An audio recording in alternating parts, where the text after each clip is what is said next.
What if I told you that the first black woman to run for president wasn't Kamala Harris? Before Condoleezza Rice became the Secretary of State, there was a black woman who did it all before them. Meet Shirley Chisholm. Born November 30th, 1924 in Brooklyn, New York, her mother, Ruby Seal, was born in Christchurch, Barbados, and arrived in New York City in 1921. She was a skilled seamstress and domestic worker. Her father, Charles Christopher St. Hill, was born in British Ghana before moving to Barbados. He arrived in New York City in 1923. He worked in a factory and as a baker's helper. He was a supporter of Marcus Garvey, which is how Shirley would be introduced into politics. She also had 3 younger sisters. At the age of 5, because of the difficulties of working outside the home and raising kids for her parents, Shirley and her sisters were sent to live with their grandmother in Barbados, where she attended a one-room schoolhouse. She returned to New York in 1934, but because of her time in Barbados, she spoke with a West Indian accent. She graduated from Girls High School in Bed-Stuy and went to Brooklyn College, earning her bachelor's in sociology and Spanish in 1946. She was also a member of the Harriet Tubman Society, where she advocated for inclusion, the addition of courses that focused on African American history, and the involvement of more women in the student government. She also got her master's in childhood education from the Teachers College of Columbia in 1951.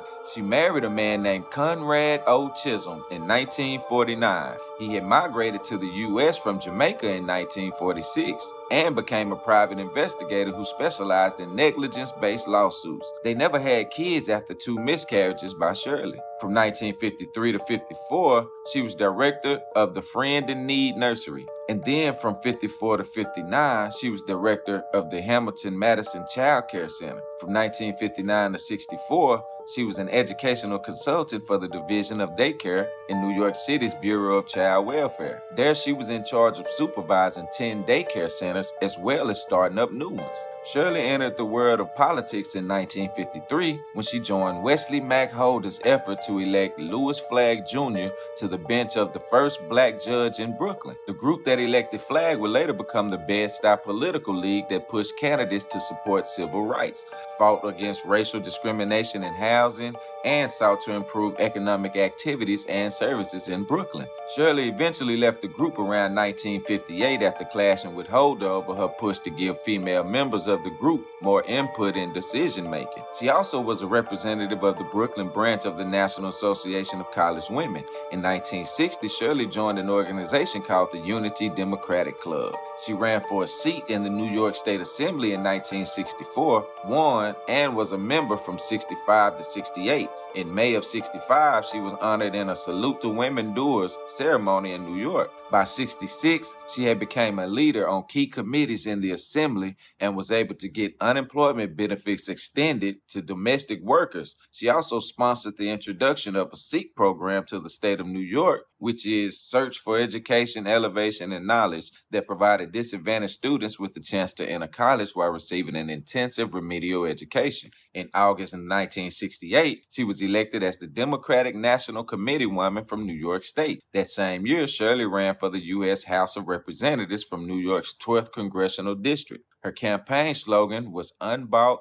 and Unbossed. Shirley became the first black woman elected to Congress, and she was the only woman in the first-year class that year. She met Bob Dole and worked to expand the food stamp program. She played a critical role in the creation of the Special Supplemental Nutrition Program for women, infants, and children. Hale Boggs would assign her to the Education and Labor Committee. She was the 3rd highest-ranking member of this committee when she retired from Congress. In 1971, Chisholm served as a founding member of both the Congressional Black Caucus and the National Women's Political Caucus. On January 25, 1972, Shirley announced her presidential bid in a Baptist church in Brooklyn. Shirley became the first African American to run for a major party's nomination for President of the United States, making her also the first woman ever to run for the Democratic Party's presidential nomination. Her campaign was underfunded. The Democratic Party basically ignored her, and she got little support. Overall, she won 28 delegates during the primaries, received 430,703 votes, and finished 7th among the Democratic candidates. In June, Shirley became the first woman to appear in a United States presidential debate. Now, I read that Shirley actually won a primary in 72 or won 3 states, which were New Jersey, Louisiana, and Mississippi. But there was a controversy over the ballots, saying that they weren't the real ballots, they were meaningless, and on the real ballots, she actually lost, but it was the 70s, so y'all pretty much know how that went. From 77 to 81, Shirley served as Secretary of the Democratic Caucus. She was an advocate for the Equal Rights Amendment. She announced her retirement in February of 82. In 1984, she and Dolores Tucker co-founded the National Black Women's Political Caucus. She campaigned that same year for Jesse Jackson and his 88 presidential campaign. In 1990, Shirley, along with 15 other black women and men, formed African American Women for Reproductive Freedom. In 93, President Bill Clinton nominated her to be the United States ambassador to Jamaica, but she couldn't serve due to poor health, and the nomination was withdrawn. That same year, she was inducted into the National Women's Hall of Fame. She passed in January of 2005. In February of 2005, a documentary titled Shirley Chisholm 72, Unbought and Unbossed aired on public television. Shirley left behind a legacy that definitely deserves to be given its flowers. Did you know the story of Shirley Chisholm? Y'all like this? Share this and leave a comment. Tell me what you think. And follow me for more content.